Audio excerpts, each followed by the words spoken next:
याच गोष्टीचा आजवर समध्या दुश्मनानं फायदा घेतला. त्यांना माहितीये की ही मराठी माणसं खेकड्यागत आहेत. एकमेकांच्या तंगड्या धरून खाली वाढत्यात आणि एकमेकांच्या उरावर बसत्यात. यांना भांडायला काही कारण लागत नाही. म्या मराठा, तू बामण, ह्यो कुणबी, त्यो म्हार असं म्हणलं की बास, आम्ही एकमेकाच्या नरडीचा घोडख्याया मोकळे.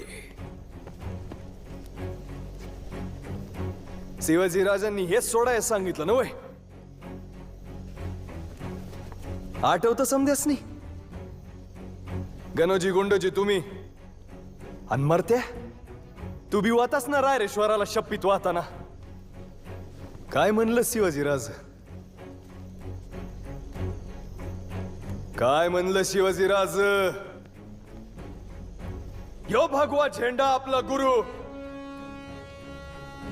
आणि ह्याच्या खाली उभं राहून देशा करता, मायमाऊली करता, गावली करता जो लढल त्योच खरा मराठा.